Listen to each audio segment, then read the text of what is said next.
누가복음 15장 11절부터 32절까지 말씀을 우리 함께 읽도록 하겠습니다.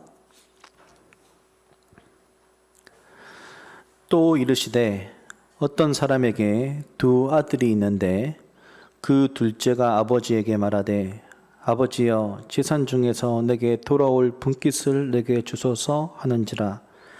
아버지가 그 살림을 각각 나누어 주었더니 그 후 며칠이 안 되어 둘째 아들이 재물을 다 모아가지고 먼 나라에 가 거기서 호랑방탕하여 그 재산을 낭비하더니 다 없앤 후 그 나라에 크게 흉년이 들어 그가 비로소 궁핍한지라. 가서 그 나라 백성 중 한 사람에게 붙여 사니 그가 그를 들로 보내어 돼지를 치게 하였는데 그가 돼지 먹는 쥐염 열매로 배를 채우고자 하되 주는 자가 없는지라. 이에 스스로 돌이켜 이르되 내 아버지에게는 양식이 풍족한 품꾼이 얼마나 많은가. 나는 여기서 주려 죽는구나. 내가 일어나 아버지께 가서 이르기를 아버지, 내가 하늘과 아버지께 죄를 지었사오니 지금부터는 아버지의 아들이라 일컬음을 감당하지 못하겠나이다. 나를 품꾼의 하나로 보소서 하리라 하고 이에 일어나서 아버지께로 돌아가느니라. 아직도 거리가 먼데 아버지가 그를 보고 측은히 여겨 달려가 목을 안고 입을 맞추니 아들이 이르되 아버지, 내가 하늘과 아버지께 죄를 지었사오니 지금부터는 아버지의 아들이라 일컬음을 감당하지 못하겠나이다 하나 아버지는 종들에게 이르되 제일 좋은 옷을 내어다가 입히고 손에 가락지를 끼우고 발에 신을 신기라. 그리고 살찐 송아지를 끌어다가 잡으라. 우리가 먹고 즐기자. 이 내 아들은 죽었다가 다시 살아났으며 내가 잃었다가 다시 얻었노라 하니 그들이 즐거워하더라.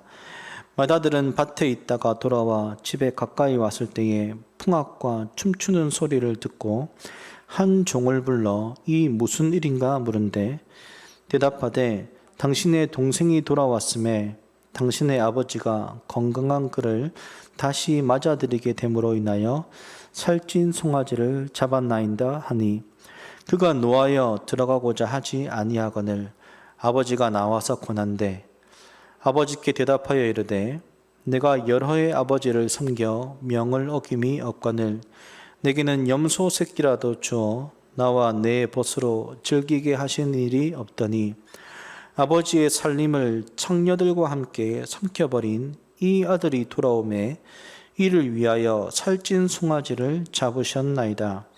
아버지가 이르되 예, 너는 항상 나와 함께 있으니 내 것이 다 내 것이로되 이 내 동생은 죽었다가 살아났으며 내가 잃었다가 얻었기로 우리가 즐거워하고 기뻐하는 것이 마땅하다 하니라. 아멘. 하나님 나라의 비유 11번째 아버지 마음의 비유라는 제목으로 목사님 말씀 증거해 주시겠습니다.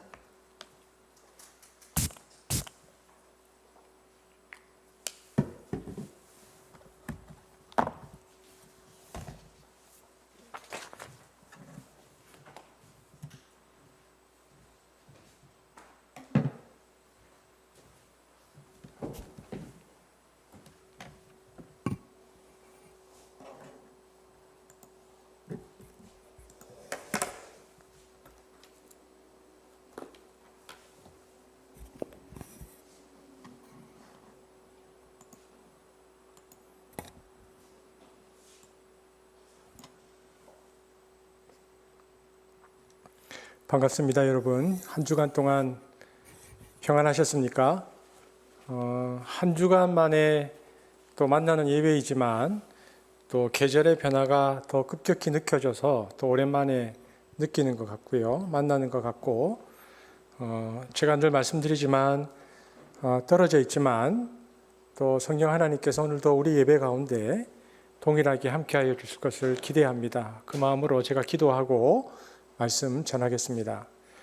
사랑의 주님 감사합니다. 오늘도 또 우리 사랑하는 한숲 가족들이 또 이곳에 또 예배합니다. 성령 하나님께서 한 사람 한 사람에게 친히 임재하여 주시고 얼굴을 내밀어 주시고 만져주시며 또한 분주하고 바쁜 세상 가운데 또 고난하고 힘든 세상 가운데 그럼에도 불구하고 우리를 사랑하시는 하나님 아버지의 마음을 느끼는 시간 되도록 우리를 이끌어 주옵소서. 성령 하나님께서 이 말씀을 풀어주시며 듣는 자나 전하는 자나 겸손하게 이 말씀 앞에서 순종하며 나가는 은혜도 허락하여 주옵소서. 감사를 드리며 예수님 이름으로 기도합니다. 아멘. 지난주에 이어서 같은 본문으로 아버지 마음의 비유라는 제목으로 말씀을 전하겠습니다. 예수님이 비유를 통해서 무엇인가를 설명하시는 장면을 볼 때 청중이 누구냐 하는 것을 성경을 해석할 때 먼저 우리가 보아야 합니다. 그래서 우리가 이 본문을 예수님께서 말씀하실 때도 청중이 누구인가를 주목할 필요가 있는데요. 오늘 읽었던 누가복음 15장 1절 2절에 보면 예수님께서 이 비유를 하실 때에 청중이 두 부류가 있었다는 것을 알 수 있습니다. 한번 같이 읽어볼까요? 시작. 모든 세리와 죄인들이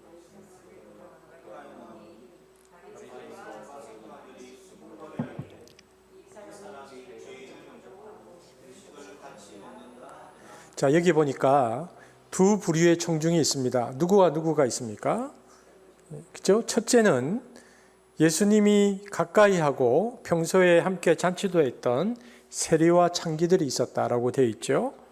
그리고 두 번째 부류는요, 이들을 부정하다고 규정하고 이들과 아예 관계가 단절되어 있던 바리새인과 서기관들이 예수님이 세리와 창기들과 자주 잔치를 벌이는 것을 보고 비난하기 위해서 이 자리에 와 있다는 것을 볼 수 있습니다. 그래서 그들이 예수님께 지금 항의하고 있습니다.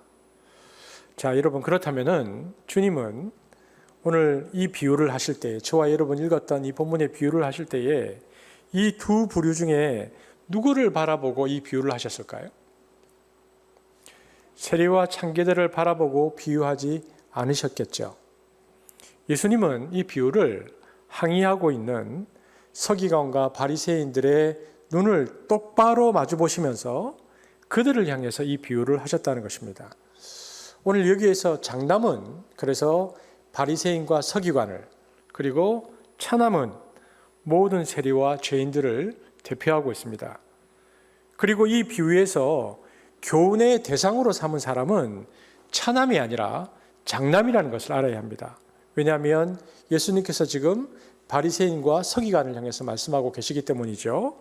그리고 이 비유의 양도 보면 집 나간 탕자를 향한 이 양이 한 9절 정도 되고요. 8절이 장남 이야기인데 양으로 보면 탕자 이야기가 비록 길지만 그것은 아주 오랜 시간, 몇십 년에 걸쳐서 돌아온 스토리입니다.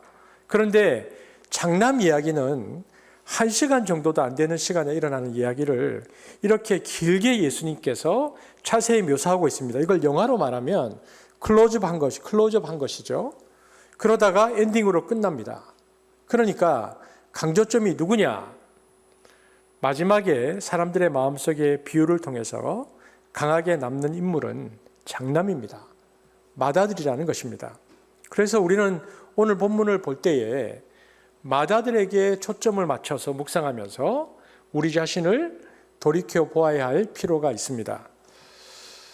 평소 예수님은 세리와 창기들과 함께 식사와 잔치를 자주 하셨기 때문에 바리새인들은 예수님을 향해서 잔치쟁이, 잔치 중독자, 술 주정뱅이라고 말할 정도로 비난하고 모여서 이렇게 말했겠죠. 저거 밥 먹는데 또 꼭 나타나. 밥만 먹으면 나타나. 식으로 비아냥거렸습니다. 누가복음 15장 2절 한번 볼까요? 시작. 바리새인과 서기관들이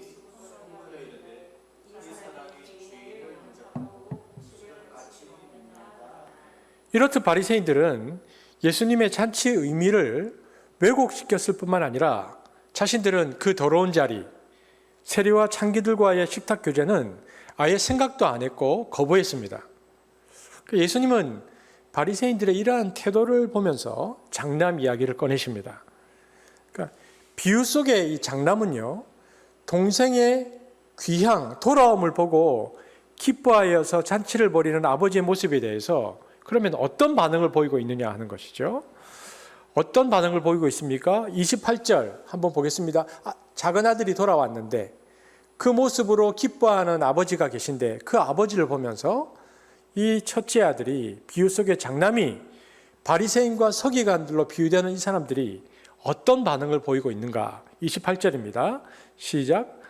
그가 노하여 들어가고자 하지 아니하거늘 아버지가 나와서 권한대. 작은 아들이 돌아와서 차남이 돌아와서 아버지가 너무 좋아하고 있는데 큰 아들이 어떤 반응을 보이고 있습니까? 28절에 노하여 분노했습니다.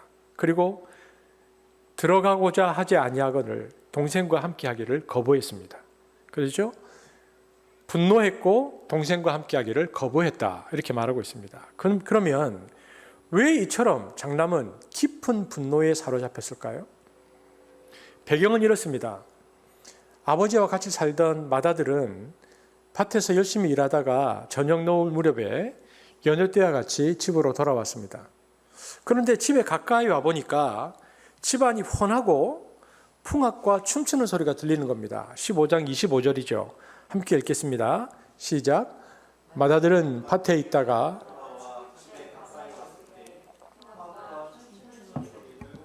맏아들은 순간 내가 잘못 온 건가? 라고 생각했습니다. 그런데 자세히 들여다봐도 분명 자기가 사는 집이 틀림없습니다. 그러니까 맏아들에게는 도무지 상상할 수 없는 일들이 집안에서 벌어지고 있었던 것입니다. 그래서 맏아들이 자기 집 종을 불렀습니다. 어떻게 된 일이냐? 도대체 이게 무슨 일이냐? 이렇게 묻습니다. 26절, 27절 함께 보겠습니다. 시작. 한 종을 불러 이 무슨 일인가 물은데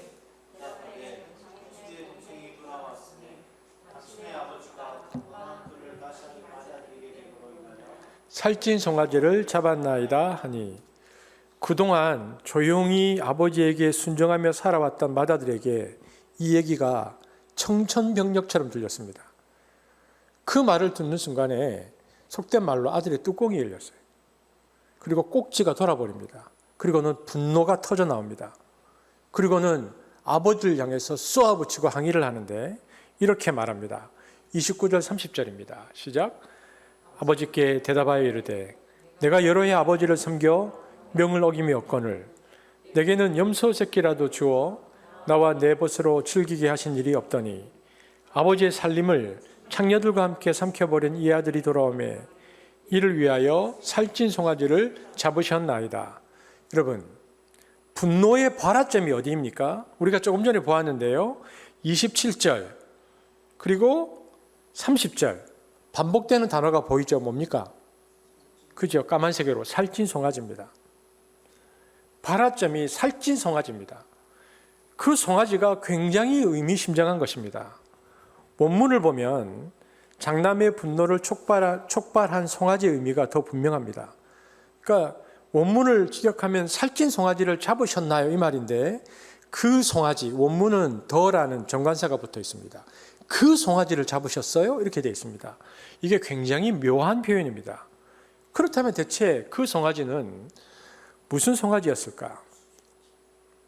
그 송아지는 아버지가 평소에 너무나 애지중지하고 장남한테도 아예 손을 못 대게 했던 송아지였던 것 같습니다. 어쩌면 아들이 돌아오면 이 송아지로 잔치를 해야지라고 항상 하나님 앞에서 이 송아지를 구별해 놓고 하나님 저 송아지를 잡아서 잔치할 수 있는 그날을 주세요라고 기대했던 아버지에게서는 그런 송아지가 아니었을까 생각해 봅니다. 이처럼 아주 독특한 의미가 부여된 송아지였기 때문에 또 아버지의 마음이 특별히 담겨져 있던 송아지였기 때문에 아무도 건드리지 못하게 했습니다. 그래서 장남은 항상 그 부분에 대해서 갸우뚱거렸어요. 도대체 저 송아지가 뭔데 아버지가 저렇게 손도 못 대게 하지? 그런데 그 송아지를 저 동생에게 써버렸다는 사실을 알고 그 순간에 분노가 폭발합니다. 그래서 30절을 원문에 맞게 직역하면 이 뜻입니다. 그 아들에게 그 송아지를 줬다고 이 말입니다. 그가 두 번 나옵니다. 그 아들에게 그 송아지를 그가 그 첫째 아들의 마음의 상태를 반영하고 있습니다.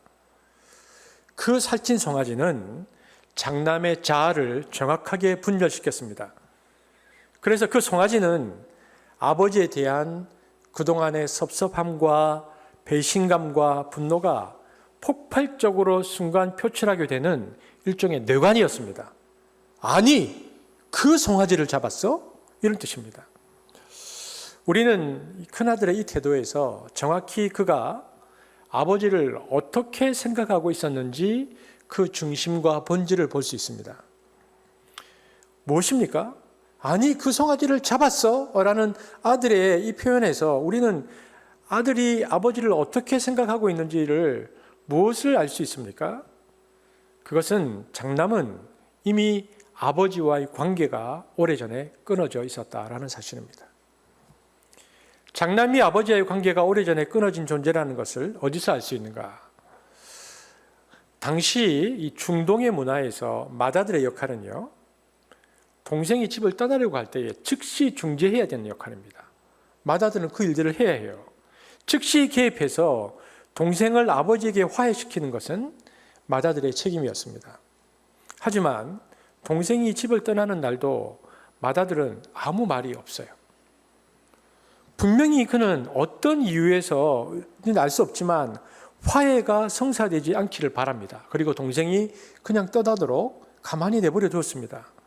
중동 사회에서의 이러한 태도, 그러니까 아들의 우리 입장에서의 소극적 침묵은요, 그러나 그 문화로 들어가면 적극적 행동을 의미합니다.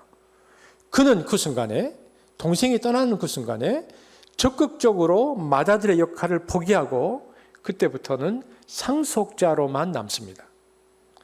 그래서 동생이 떠난 이후 맏아들을 중심으로 한 집안의 분위기를 알 수 있는 부분이 있습니다.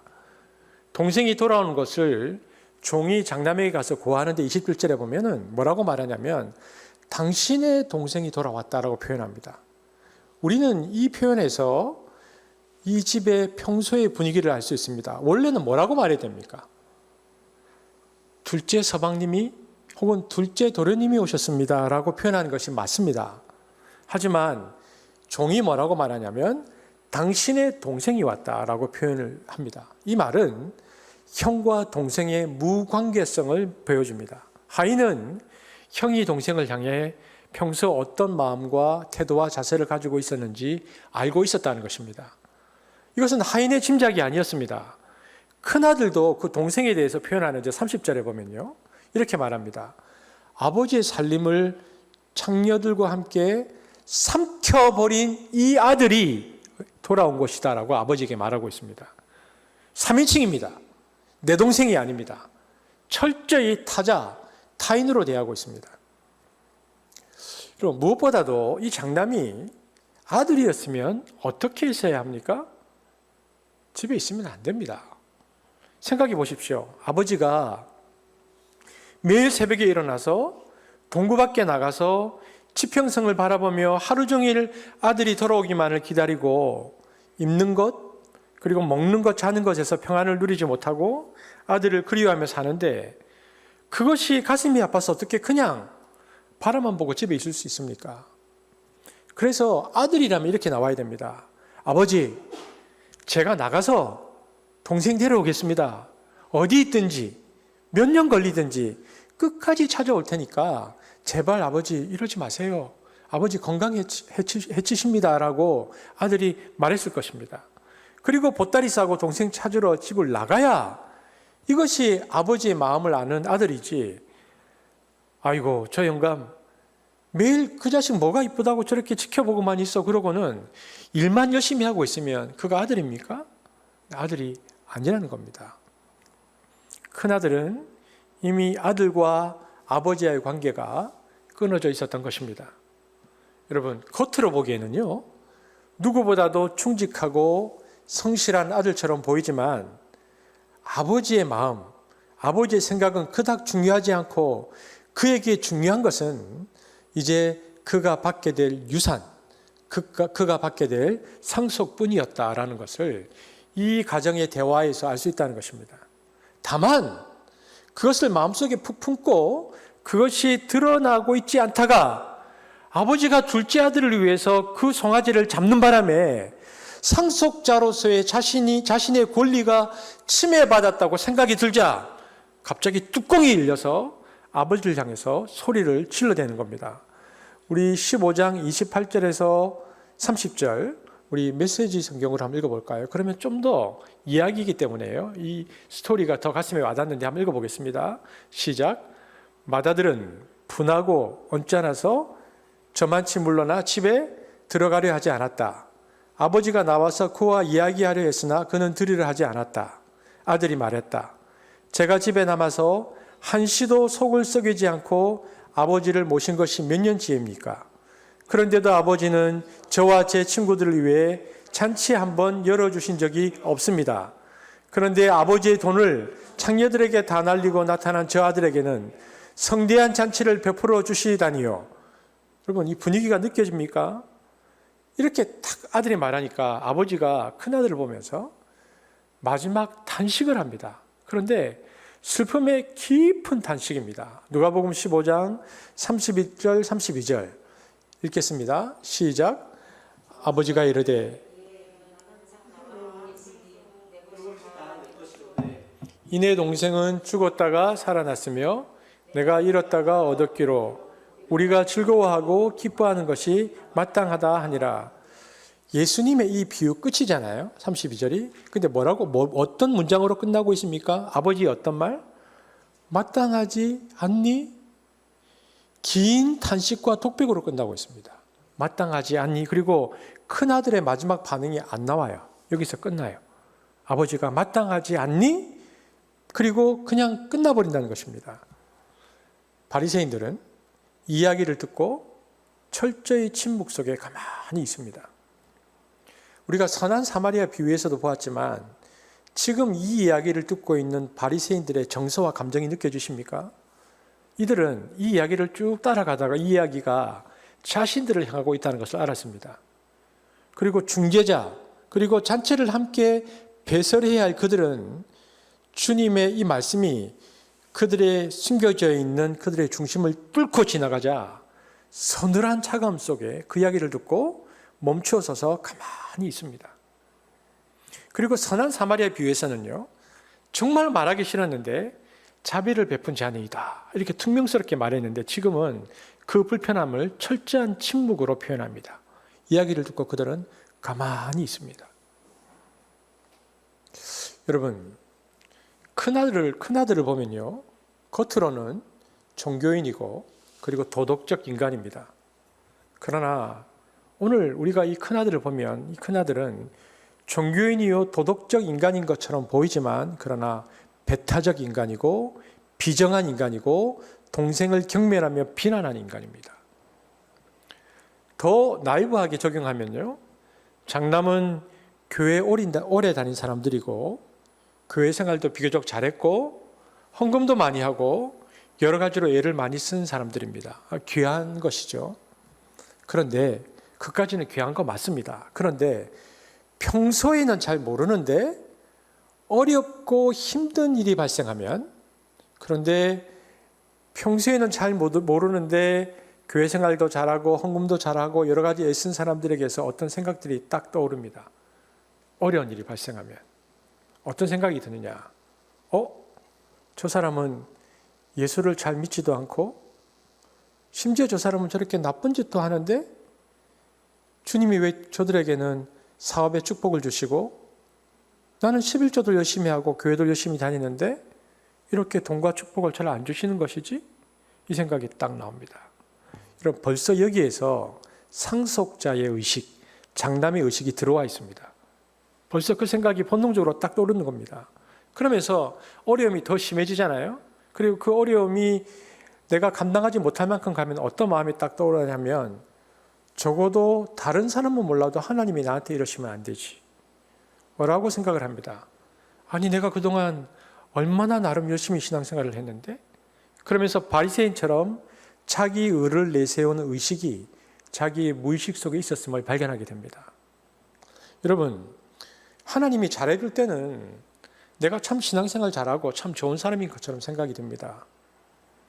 하지만 하나님 앞에서 아주 심각한 좌절을 경험하고 나면 특별히 내가 받아야 할 그 살찐 송아지가 다른 이에게 주어졌다고 생각이 들면 그냥 말로 뚜껑이 열리는 원망이 터져 나오는데 뚜껑이 확 열려버리잖아요. 그러면 그때 우리는 비로소 내 안에 뱀이 들어있다는 것을 발견합니다. 여러분, 사실 우리 안에는 모두가 뱀이 있습니다. 우리는 이미 사단에게 물린 적이 있는 뱀파이어의 DNA를 가지고 있습니다. 물렸어요. 그 DNA 이름이 뭐냐? 나라는 자기 중심성입니다. 인간은 철저히 자기 중심으로 생각합니다. 그러다가 결정적인 순간이 오면 그 뱀이 우리 안에서 살아 움직여서 열린 뚜껑 밖으로 나오는데요. 조절이 안 돼요. 감당이 안 되는 겁니다. 아버지는 아들의 비난에 대해서 자신이 왜 기쁜지 이유를 설명해야만 했습니다. 여러분, 근데 생각해 보면 기가 막힌 일 아닙니까? 왜냐하면 목자는 잃어버린 양을 찾았을 때 왜 기쁜지 이웃에게 설명할 이유가 없습니다. 왜냐하면 기쁜 거니까. 여인이 잃어버린 동전을 찾았을 때 찾는 것은 내가 왜 기쁜지를 다른 사람에게 납득시키기 위해서 논증할 필요가 없습니다. 그런데 누가복음 15장에 나오는 이 아버지는 탕자가 32절에 보면은 너의 동생이라고 상기시키면서 자신이 지금 왜 기쁜지를 설명하고 있습니다. 무슨 얘기입니까? 그만큼 아버지와의 관계가 단절되었다, 끊어졌다, 멀어졌다라는 증거입니다. 여러분, 이 비유는 두 가지 유형의 죄를 우리에게 보여줍니다. 하나는 작은 아들처럼 범법자의 죄입니다. 죄의 목록이 있어요. 그런데 다른 하나는요, 큰 아들처럼 법 준수자의 죄입니다. 그러니까 둘째 아들에게는 죄의 목록이 많지만 큰 아들에게는 죄의 목록이 없어요. 그러나 죄의 목록이 없다고 해서 죄를 짓지 아니한 것인가? 큰 아들과 작은 아들 두 죄 각각의 중심에는 뭐가 있냐? 깨진 관계가 있습니다. 아버지의 관계가 깨져 있다는 것입니다. 관계가 깨져 있습니다. 아버지가 큰아들에게 동생이 돌아온 이유가 왜 기쁜지 어떻게 설명하고 있는지, 그렇다면 우리가 이것에 주목할 필요가 있습니다. 누가복음 15장 31절에서 32절인데요. 함께 읽겠습니다. 시작. 아버지가 이르되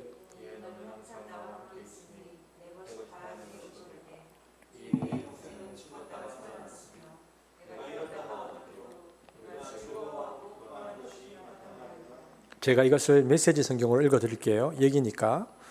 뭐라고 말하는지 들어보십시오. 아버지가 말했다. 아들아, 내가 모르는 것이 있다. 너는 늘 나와 함께 있으니 내 것이 다 내 것이다. 그러나 지금은 흥겨운 때고 마땅히 기뻐할 때다. 내 동생은 죽었다가 살아났고 잃었다가 다시 찾았다. 지금 아버지가 큰아들이 몰랐던 게 있다고 말하고 있습니다. 자기가 기쁜 이유를 설명하면서, 근데 큰아들이 몰랐던 것이 몇 가지라고 말하냐면 두 가지가 모른다. 네가 두 가지를 모르고 있었다. 첫째는 뭐냐? 뭐라고 말하고 있습니까? 나와 함께 있으니 내 것이 다 내 것이다. 자신이 가진 모든 재산이 큰아들의 재산이라고 말해줍니다. 큰아들이 이걸 몰랐다는 것입니다.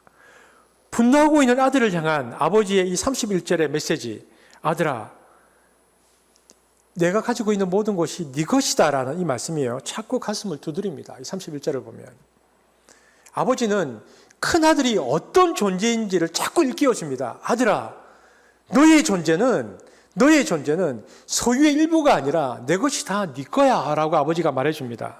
그래서요, 31절을 보면 이렇게 되어 있습니다. 아버지가 이르되 예, 너는 항상 나와 함께 있으니 내 것이 다 내 것이로되. 우리는 이 구절에서 아버지의 마음을 알 수 있습니다. 아버지는 지금 아들을 향해서 뭐라고 말하냐면, 여기 보면 테크노온이라고 되어 있죠. 여러분, 그리스 말에서 아들이라는 단어가 가장 많이 쓰이는 단어는요, 휘오스라는 단어입니다. 일반적인 아들은 휘오스입니다. 그런데 여기서는 아주 독특하게 예, 테크논이 쓰이고 있습니다. 여러분, 누가복음 15장에서도요, 전부 다 휘었습니다. 11절, 13절, 19절, 21절, 24절, 25절, 30절에 나오는 아들은 전부 다 휘어스라는 단어입니다. 하지만 31절 여기에 사용된 단어는 아주 새로운 단어인데요. 테크논이라는 단어가 쓰였습니다. 이것은 사랑과 애정을 나타내는 특별한 단어입니다. 여러분, 이 단어가 어디에 나오느냐 하면은 누가복음 2장 28절에 보면은 마리아와 요셉이 이제 성전에서 예수님을 잃어버린 걸 알고는 3일 만에 가서 성전에서 어머니가 마리아가 예수님을 찾았을 때 예수님께 했던 말이 아이야, 테크논 이렇게 나옵니다. 어찌하여 우리에게 이렇게 하였느냐. 그때 테크논이라는 단어가 나오거든요. 그런데 마리아가 예수님께 썼던 그 단어가 지금 아버지가 이 큰아들에게 쓰고 있습니다. 아버지는 돌아온 탕자에게 옷을 입히라고 종들에게 지시할 때에도요, 이 특별한 단어를 사용하지 않았습니다. 그때도 그냥 휘었습니다. 하지만 여기서는 큰아들에게는 테크논이라는 단어를 씁니다. 이 말은 우리말로 굳이 번역하면 나의 사랑스러운 아들아, 이 말입니다. 아버지는 누구보다도 큰아들을 사랑했습니다. 그래서 여기서 쓰여진 테크논이라는 단어를 통해서 이스라엘을 향한 하나님의 사랑이 얼마나 특별한 것인 줄 알 수 있습니다. 하나님은 이스라엘을 그만큼 사랑했습니다. 마태복음 10장 5절 7절 그 마음이 고스란히 여기에 담겨 있죠. 함께 보겠습니다. 시작. 예수께서 이 12를 내보내시며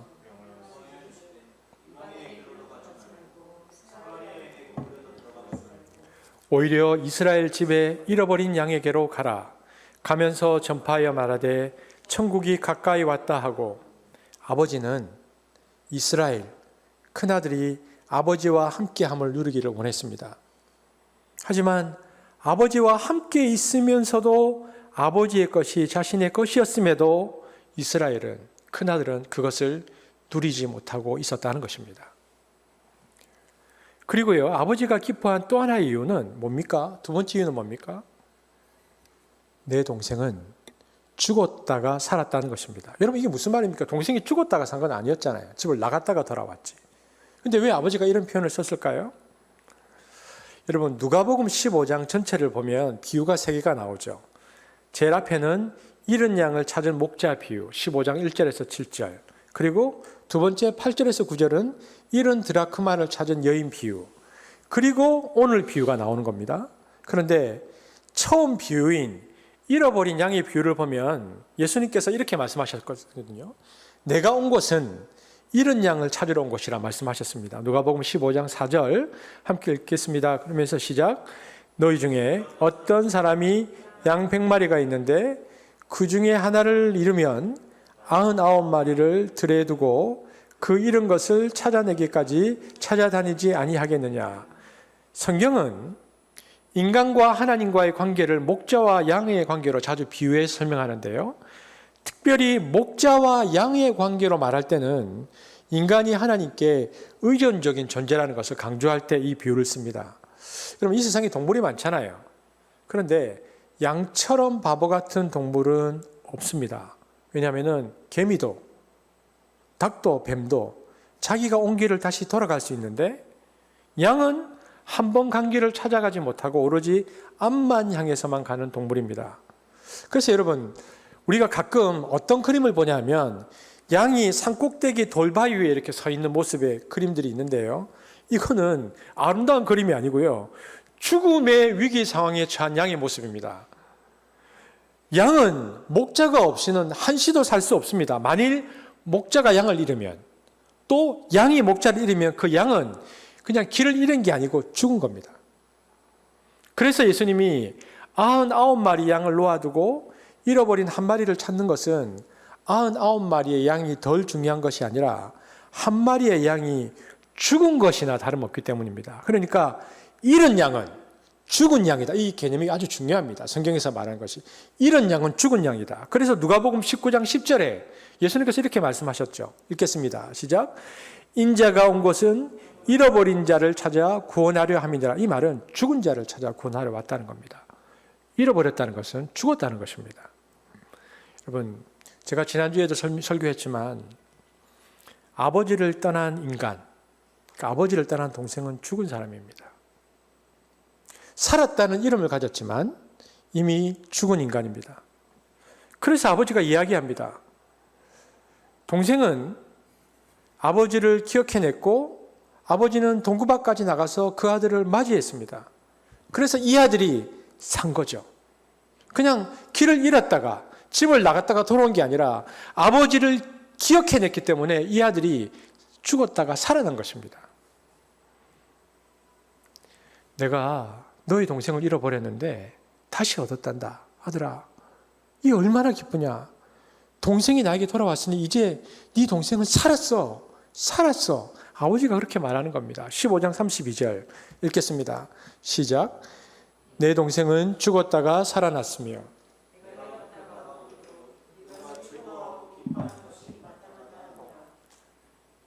그런데 작은 아들이 아버지 곁으로 돌아옴과 동시에 큰아들은 아버지로부터 멀어져가는 상반된 현상을 보입니다.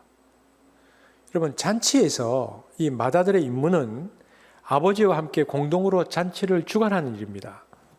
그러나 맏아들은 아버지와 함께 잔치를 주관하기는커녕 잔치에 참여하기조차 거부함으로 동네 사람들과 손님들 앞에서 아버지로 하여금 굴욕을 맛보게 했습니다. 한번 볼까요? 15장 28절 뭐라고 되어 있는지. 시작. 그가 노하여 들어가고자 하지 아니하거늘 아버지가 나와서 권한대. 맏아들이 잔치에 들어오기를 거부했다는 정갈이 아버지에게 곧 전해지고 그리고 거기 있는 손님들도 알게 됩니다. 그러니까 아버지가 어떻게 됐습니까? 아버지가 밖으로 나갔습니다. 그러니까 많은 종들과 몇몇 손님들과 확인되지 않은 구경꾼들이 밖으로 함께 동행했습니다. 그래서 사람들이 이렇게 둘러서 있는데 바깥에서 큰아들이 아버지에게 뭐라고 말하느냐. 그것이 28절 30절입니다. 함께 읽겠습니다. 시작. 아버지께 대답하여 이르되 내가 여러 해 아버지를 섬겨 명을 어김이었거늘 내게는 염소 새끼라도 주어 나와 내 벗으로 즐기게 하신 일이 없더니 아버지의 살림을 창녀들과 함께 삼켜버린 이 아들이 돌아오매 이를 위하여 살찐 송아지를 잡으셨나이다. 여러분, 이것은 공개석상의 도발입니다. 그러니까 동생의 이전의 반항보다 더 심각한 겁니다. 큰아들은 무례하기로 결정했습니다. 작은 아들은 반항하였지만 자신이 반항하였다는 사실을 알았죠. 하지만 큰아들은 자신 역시 반항하였지만 그 사실을 모르고 있습니다. 오히려 큰아들은 반항하면서 뭐라고 말하냐면 저는 아버지의 말에 불순종한 적이 없습니다라고 큰 소리치고 있습니다. 여러분, 이 29절 30절 읽어보면 우리말 성경에는 맏아들의 입에서 두 번 아버지라는 말이 나옵니다. 내가 여러 해 아버지를 섬겨 또 아버지의 살림을, 아버지라는 말이 나오지만요, 그리스 원문에는 한 번도 아버지라는 낱말을 큰아들이 입에 올리지 않았습니다.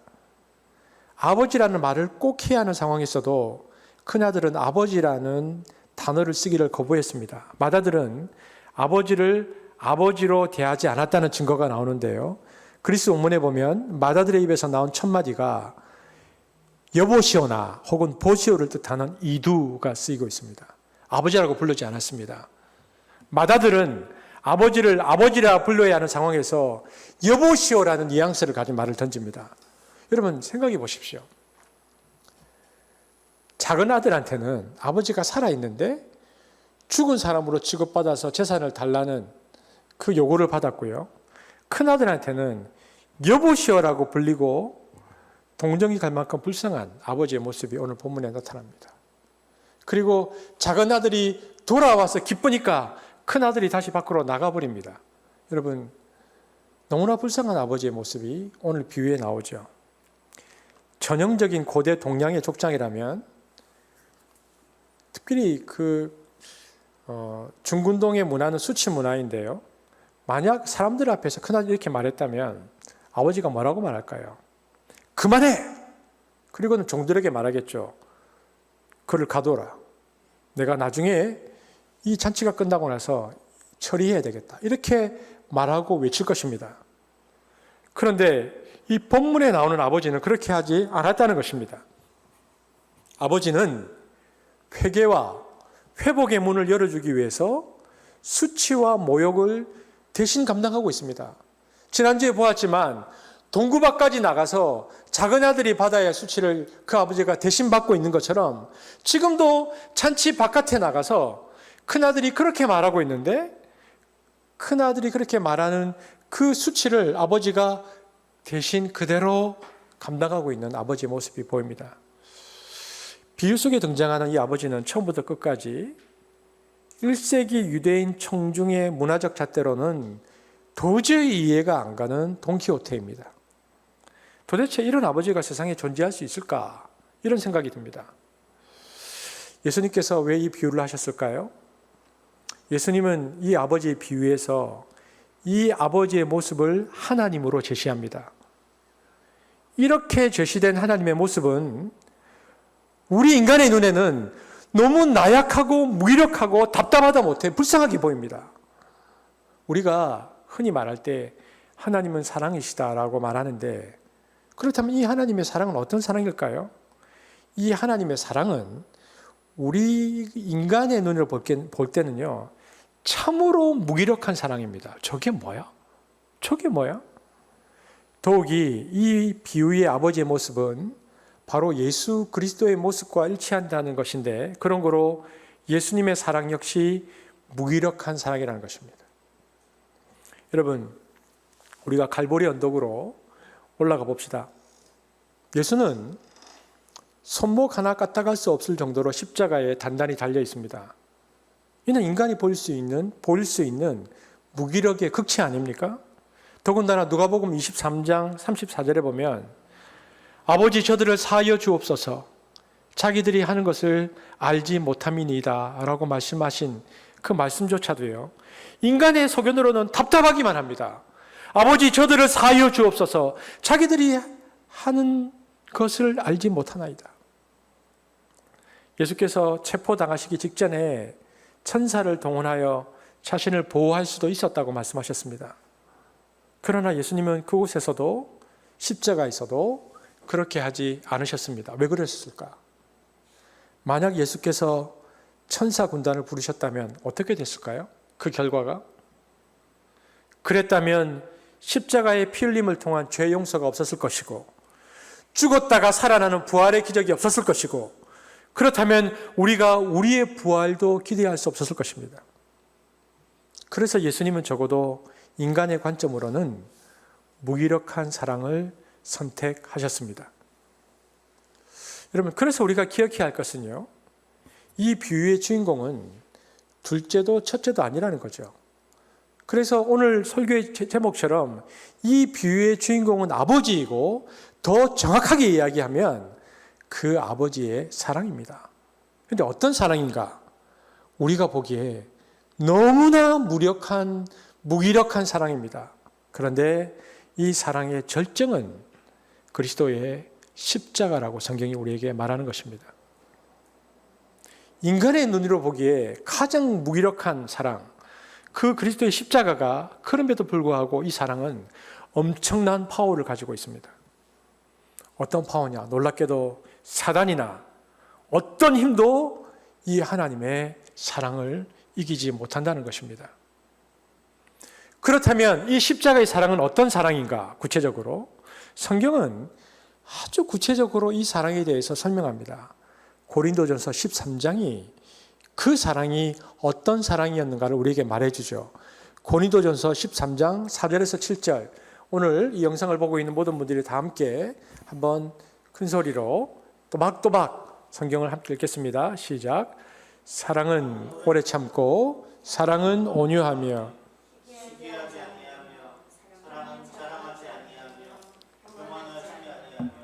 무례히 행하지 아니하며 자기의 유익을 구하지 아니하며 성내지 아니하며 악한 것을 생각하지 아니하며 불의를 기뻐하지 아니하며 진리와 함께 기뻐하고 모든 것을 참으며 모든 것을 믿으며 모든 것을 바라며 모든 것을 견디느니라.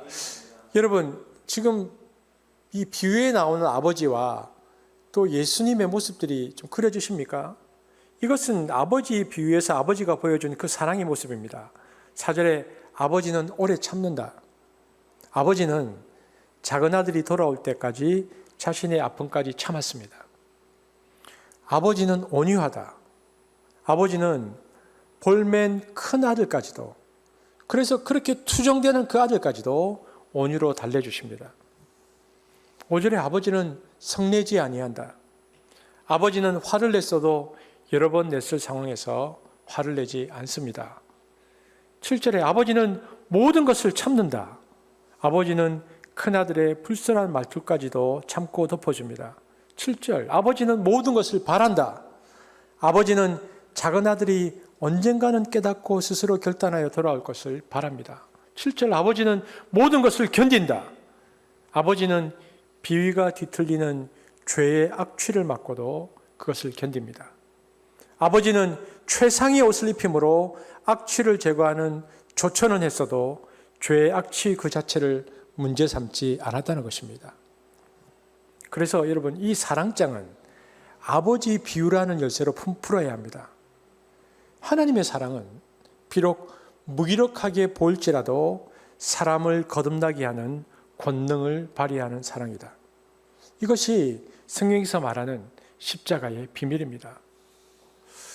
무엇보다도 이 비유에서 아버지의 마음을 너무나 잘 드러내는 단어가 있는데요. 그것은 잔치입니다. 누가복음 15장 23절 함께 보겠습니다. 시작. 그리고 살찐 송아지를 끌어다가 잡으라. 우리가 먹고 즐기자. 아버지의 환대는 온 마을 사람들을 한데 모아 아들의 귀향을 기뻐하는 성대한 잔치로 절정에 이릅니다. 그런데 뭐로 잔치를 했죠? 아까 우리 말했던 살찐 송아지, 양이나 염소와 같은 작은 동물이 아니라 살찐 송아지를 잡았다는 것은 잔치의 규모를 웅변적으로 보여줍니다. 당시에 살찐 송아지 한 마리로 최소 100명에서 200명은 먹을 수 있었다라는 기록이 있습니다. 그러니까 이 잔치는 집안 사람들만 모이는 조촐한 잔치가 아니라 온 마을 사람들이 초청된 초대형 빅 이벤트였다는 것을 알 수 있습니다. 어마어마한 잔치였죠. 여러분, 성경은 하나님 나라의 삶을 잔치로 비유합니다. 그래서 요한복음 1장에 보면 예수님께서 맨 먼저 행한 기적도 결혼식 잔치에 가서 행하신 것인데요. 왜냐하면 잔치 중에 잔치는 결혼식 잔치거든요. 요한계시록은 성경에서 가장 마지막 책인데 미래에 올 그래서 하나님 나라를 무엇에 비유했느냐? 어린 양 혼인잔치에 비유했습니다. 요한계시록 19장 9절 함께 보겠습니다. 시작. 천사가 내게 말하기를 기록하라.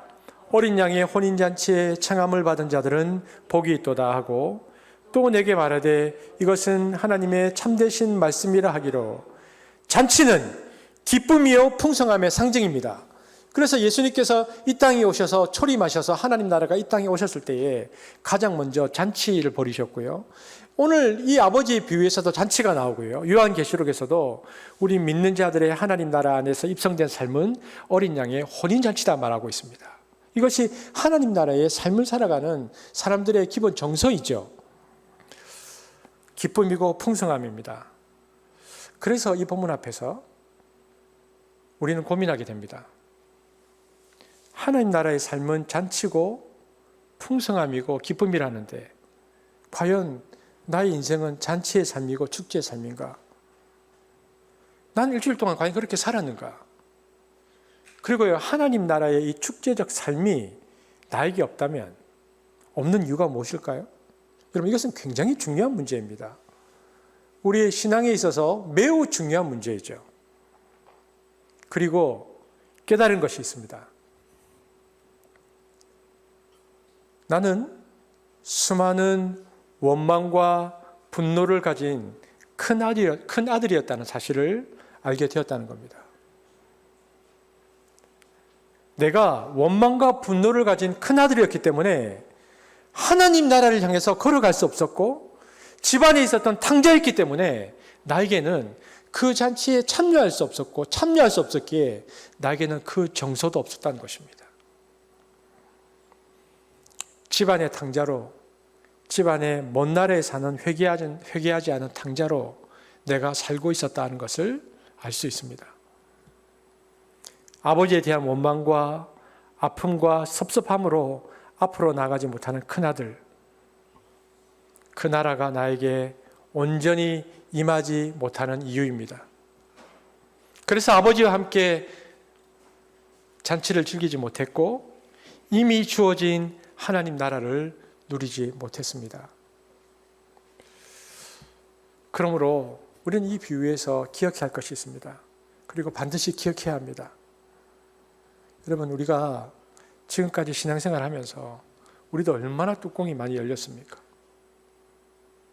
우리가 큰아들처럼 하나님께 그렇게 반응했던 점이 얼마나 많이 있습니까? 그리고 우리가 뚜껑이 열렸을 때 그때 내 안에 무엇이 있었는지 우리는 우리의 경험을 통해서 잘 알고 있습니다. 그러나 오늘 이 본문을 통해서 우리에게 적용해 보면 그것이 나에게 굉장히 부끄러운 경험이었지만 그러나 그 경험이 나에게 평생의 은혜였다는 것을 기억할 필요가 있습니다. 아, 내가 별거 아니구나. 겨우 내 안에 있는 것이 이것이구나. 여러분, 마틴 루터가 마지막 죽을 때 혼자서 중얼거리면서 죽거든요. 혼자서 막 중얼중얼하고 있으니까 마지막에 도대체 뭐라고 하는지 그 제자들이 그 옆에 가서 그 루터의 마지막 임종을 지켜보면서 기록했는데요. 마틴 루터가 죽을 때 마지막 이런 말을 하면서 중얼거렸습니다. 나는 하나님 앞에서 항상 거지였어. 덜덜덜 떨면서 나는 하나님 앞에서 항상 거지였어. 지금도 은혜만 구할 뿐이야. 마지막 죽는 순간에 마틴 루터의 이야기입니다. 여러분, 저 역시도 그리고 우리 역시도 루터처럼 나는 하나님 앞에서 항상 거지였어. 지금도 은혜만 구할 뿐이야 라고 스스로 공로하지 않고 평생 하나님 앞에서 가난한 마음으로 살기를 소망해야 합니다. 뚜껑이 열리면 내 안에 뭐가 있는지 우리는 너무나 잘 알고 있기 때문입니다. 그리고 더 이상 나는 그 송아지에 집착하지 않겠다. 나는 더 이상 그 송아지에 집착하지 않겠다. 그리고 나는 아버지에게 테크논, 특별한 아들이라는 것을 기억하겠다. 왜 내가 그것을 기억해야 하느냐? 그래야 나는 그 나라의 축제와 잔치의 풍성함을 누릴 수 있기 때문입니다. 우리가 지난주에도 말씀드렸지만 회개는 하나님과의 관계 회복입니다. 큰아들 작은아들의 죄는 관계가 단절됐던 거죠. 깨진 관계였죠. 회개는 그래서 하나님과의 관계 회복입니다. 관계가 회복되면 하나님의 평화가 우리 가운데 임합니다. 그때 내 삶은 축제와 풍성함이 된다는 것입니다. 그래서 오늘 본문 속에 주님이 이야기하는 것은 이런 것입니다. 모든 하나님을 떠난 사람들에 대해서 무한한 측은지심을 가지라. 아버지의 마음으로 따뜻하게 그들을 대하라. 그것이 그들을 돌아오게 하는 길이고 너는 그들이 돌아왔을 때 그들과 함께 즐거워하라. 그것이 마땅히 우리가 해야 할 일이다. 저와 여러분이 하나님을 떠난 사람들 혹은 교회를 떠났다고 생각하는 사람들에게 여전히 하나님은 당신을 사랑하고 있다는 사랑의 메시지를 전달해 주는 존재라면 그들은 우리를 통해서 아버지에 대한 기억을 돌이킬 수 있을 것입니다. 그래서 아버지의 마음을 드러내는 사람으로 살아가는 것, 이것은 매우 중요합니다. 그래서 아버지의 마음을 드러내는 공동체는 너무나 귀한 그 교회의 사명이 되는 거죠. 그러나 여기에서 제가 좀 더 구체적인 적용을 한다면요. 오늘 이 영상을 보고 계시는 이곳에 계신 아버지들에게 도전합니다. 여러분, 좋은 아버지가 되어야 합니다. 저도 아버지지만 이 말씀을 전하면서 저 스스로에게도 다짐해 봅니다. 여러분, 좋은 아버지가 되어야 됩니다. 여러분, 하나님 아버지라고 말할 때 하나님이 아버지라고 말하면요, 진절머리 내는 사람들이 있습니다. 싫어. 왜 그럴까요? 어렸을 때 겪은 아버지가 너무 싫기 때문입니다. 어렸을 때 무의식 속에 존재했던 아버지가 너무 무섭고 너무 가혹했고 너무 무관심했고 어렵기만 한 이런 아버지여서 하나님 아버지 그러면요, 싫어. 아버지 하면 무의식에 있는 아버지에 대한 트라우마, 상처가 올라와서 얼굴이 일그러지는 사람들이 너무 많습니다. 저는 제가 교회 생활을 하면서 어렸을 때 아버지의 관계가 왜곡된 사람이 하나님과의 관계를 잘못 넘어가는 수많은 모습을 보았습니다. 저분의 영성적 한계가 뭘까? 어렸을 때의 아버지의 체험, 이것이 평생 영적 장애를 줬다는 것을 보게 됩니다. 그래서 못 넘어가요. 그러면 이 문제를 어떻게 해결해야 할까? 우리 그리스도인들, 특별히 남자분들, 여러분 좋은 아버지가 되십시오. 아들한테 너그러워야 합니다. 옳은 것도 가르치고 원칙도 중요하지만 실수했을 때 언제든지 다시 끌어안고 너는 다시 시작할 수 있는 사람이다라고 말하고, 그리고 사랑을 주고 용기를 줘야 됩니다. 여러분, 아이들이 창의성이 발달하고 모험에 대한 두려움이 없이 도전을 하고 새로운 어떤 길을 열어가는 그런 특징을 가진 사람들은 대체 어떤 사람들일까? 이 사람들은요, 어렸을 때부터 아버지로부터 사랑을 많이 받던 사람들입니다. 실수했을 때, 그리고 시도에 대해서 실패했을 때 야단치지 않음을 경험했던 사람들입니다. 다시 위로해주고 용기를 주고 꿈을 주고 힘을 주어서 두려움 없이 미래를 향해서 나아가서 이 세상에 블루오션을 창조하는 사람들은 대부분 아버지의 사랑을 깊이 받은 사람들이 그것을 한다는 것입니다. 그렇지 않고요, 뭘 잘못하면 엄격하고 체벌을 해보십시오. 그러면 이 두려움 때문에 뭔가 시도했다 안 됐을 때 당해야 될 그 고통과 아픔 때문에 아예 기회가 와도요, 시도를 못합니다. 그래서 우리가 이 세상에서 이웃들에게 좋은 아버지 상이 되어주는 이것이 하나님의 선교의 첫째 길입니다. 야, 저 아버지 봐. 어떻게 저럴 수 있지? 어떻게 저럴 수 있지? 예수님은 복음서에서 친구를 사랑하고 이웃을 사랑하고 그리고 원수까지도 사랑하라는 사랑의 대상과 범위를 무한히 확대하라고 말씀하셨죠. 왜? 그것이 하나님 나라가 임하는 방식이라고. 그러면 한번 둘러보십시오. 주변에 사랑해야 할 대상이 많이 있습니다. 하나님이 내 인생 가운데 데려다 놓은 강도 만난 자들이 너무 많아요. 이때 우리가 해야 할 일들은 하나님의 아버지가 하시는 그 사랑으로 그 사람을 대해야 된다는 것입니다.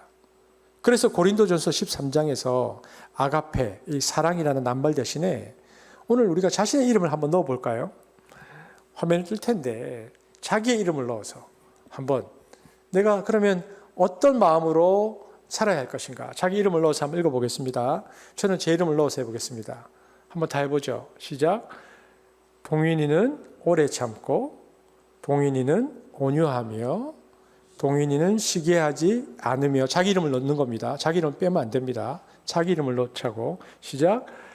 동인이는 자랑하지 아니하며, 동인이는 교만하지 아니하며, 동인이는 무례히 행치 아니하며, 자기의 유익을 구하지 아니하며, 성내지 아니하며, 악한 것을 생각하지 아니하며, 불의를 기뻐하지 아니하며, 진리와 함께 기뻐하고, 모든 것을 참으며, 모든 것을 믿으며, 모든 것을 바라며, 모든 것을 견디느니라. 여러분, 이것이 아버지의 사랑이었고요. 그리고 우리가 우리 주위에 있는 사람들에게 보여야 할 사랑이라는 것입니다. 그래야지만이 주위에 있는 아들이, 집 나간 아들들이, 그리고 아버지를 잃어버린 사람들이, 잃어버렸기 때문에 살았으나 죽었던 사람들이 아버지께 돌아올 수 있다고 말하는 것입니다. 여러분, 큰아들은 기독교인이라는 사람들이고요. 둘째 아들은 비기독교인이라는 사람들입니다. 오늘의 현실은 둘째 아들의 모습 속에 있죠. 너무나 많은 사람들이 비기독교인으로 살아가고 있고요. 오늘의 한국 교회는 큰아들의 모습 속에 나타납니다. 그런데 큰아들도 둘째 아들도 아버지를 떠난 인간이죠. 아버지를 거역한 인간입니다. 그리고 자신이 아버지의 옆에 있다고 착각하는 큰아들에게도, 아버지를 떠나 있는 둘째 아들에게도 하나님은 지금 돌아오라 라고 말씀하십니다. 그러므로 우리가 이 예배를 드리고 있는 이 아침에 우리가 하나님께 고해야 할 것은 아버지의 마음, 아버지의 긍휼을 회복시켜 주십시오라고 기도해야 합니다. 무엇보다 이 사랑을 머금고 아버지와 함께 잔치를 준비하는, 그리고 직접 잔치의 주인공들을 찾아 길을 떠나는 사랑의 공동체, 전도 공동체, 선교 공동체가 되어야 합니다. 한숲이 이곳에 세워진 지 10년이 되었습니다. 10년이 되었을 때에 그 10주년 예배를 과연 어떻게 드릴 것인가. 그런데 그 고민은 별로 의미가 없었습니다. 코로나로 모이고 있지 못하기 때문이죠. 그러나 다시 한번 생각해 보면 우리가 무엇을 해야 할지 더 명확해지는 것 같습니다. 함께 모이지 못하기에 하나님은 우리에게 우리가 해야 할 일들을 명확하게 얘기하죠. 사랑의 공동체가 되어라. 아버지의 마음을 드러내는 공동체가 되어라. 그것이 너희가 이곳에 있는 이유이다. 내가 이곳에 교회를 세운 이유이다.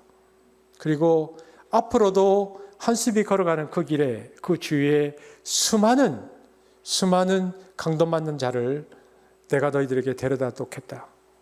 그들을 위로하고 그들을 치유하며 그들이 아버지를 찾아올 수 있도록 길을 내어 주어라.